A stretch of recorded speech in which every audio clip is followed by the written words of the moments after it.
What's going on? A pluses, nerd mixes, hoodie coming in my head and all that. You know what I'm saying?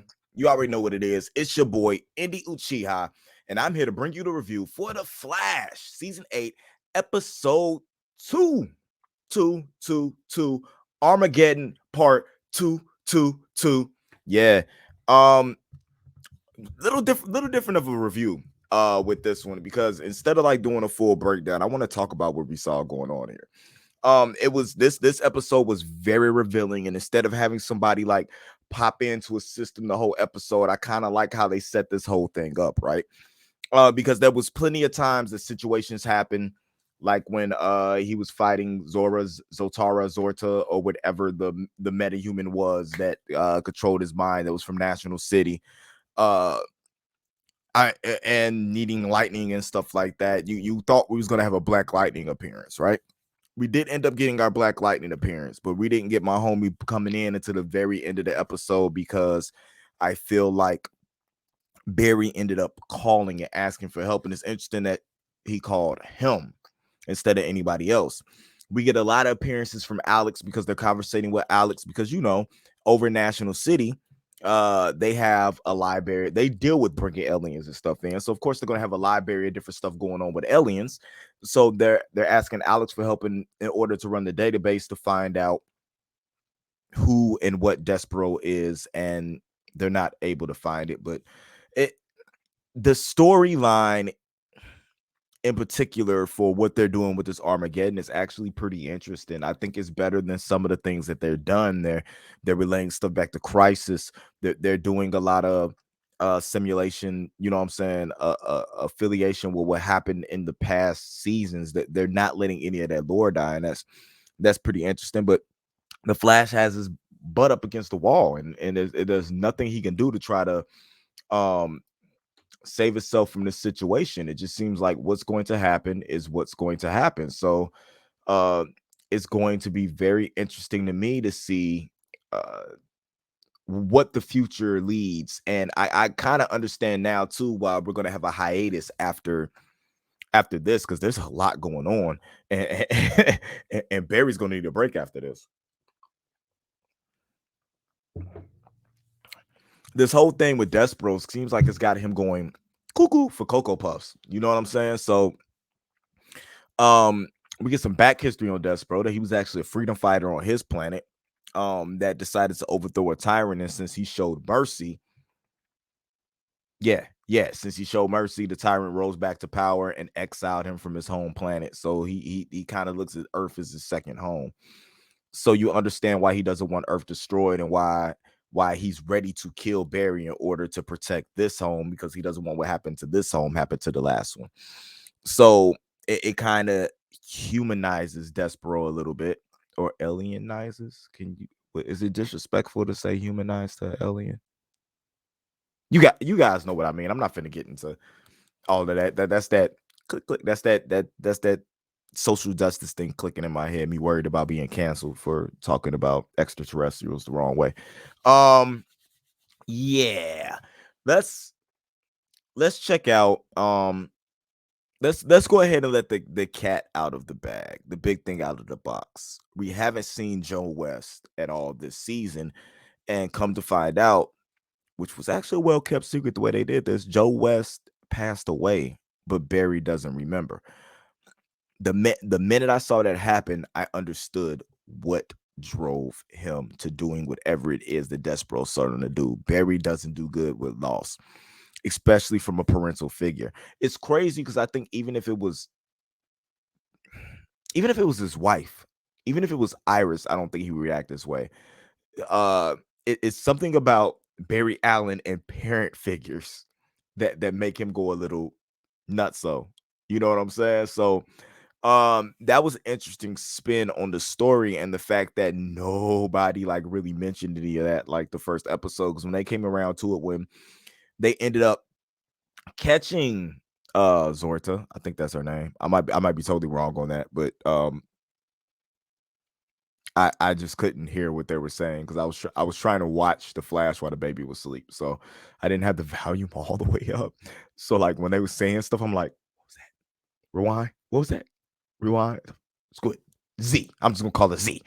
Uh, but it's crazy. What was that? I lost my train of thought. With the thing that's going on with Joe West, I love how they kind of hit it, and then when it came into this episode, um, bringing the stepmom in, bringing Joe's wife in, and slowly picking away from what was going on, and her being stressed because the minute I heard um Iris talk about she was going to go help Cecile with what was going on, and Cecile's been stressed with everything's been happening with the baby and stuff like that. The case she worked on, I was like, man, where's Joe at? Papa Joe love being around the kid, you know what I'm saying? Stuff like that. So maybe Joe's on the case. And then the whole thing when the episode started off with uh Barry being looked into for his connection to Sunshine, thinking that was something going on the inside that she had inside help to do with it. So he got suspended while the investigation was going on. You know what I'm saying? The name drop of Joe would have did this, Joe would have did that. I'm saying, where is Joe? Because like, wasn't Joe gonna get his job back? Like I don't like it caught me off guard when they said it out when I found out that Joe wasn't there no more. I put two and two together, and I don't know how you guys feel about this. I honestly feel like this might be the work of the Reverse Flash. And the reason I say that is because the last time we saw the Reverse Flash, he got his butt handed to him because Barry was that much stronger than him, right? So the Reverse Flash is somebody who's cunning, who's smart, you know. So why is he the one that put this elaborate Armageddon plan together in order to get rid of Barry Allen? Is that what we're going to end up at the end of this 5-part, you know what I'm saying, extravaganza that we have, is that this was all set forth by the Reverse Flash to put somebody who was as strong as Kryptonian with crazy, you know what I'm saying, telepathic powers, that the perfect foe for Barry Allen that he might not be able to defeat, right? I'm just saying. What do you guys think? But it was a lot of Team Flash having everything that would keep them ahead of the game stripped away from them. Um, there was sabotage done at uh Star Labs, which again makes me think that the Reverse Flash, you know what I'm saying, might be involved in what's going on. Uh and so that's very interesting to me, you know what I'm saying, on that, because their system that uh you know what I'm saying, reviews what goes on with the radiation and stuff like that hasn't been working for weeks. So now Star Labs is shut down, which might actually get torn down, and they're having to relocate to just working outside of like home and like Chester's place. So that's interesting to me. And then the whole lore, the whole story that Despero was telling is starting to come true about Flash slowly losing his mind. And I really feel like Joe being dead was the straw that broke the camel's back, because you really thought that Z, the metahuman from National City, with crazy telekinetic and telepathic powers. She's not just a telepath. She used telekinetic powers too. You saw when she was trying to bend Flash like a spoon, when they were combating each other. They're very Jean Grey-ish, you know.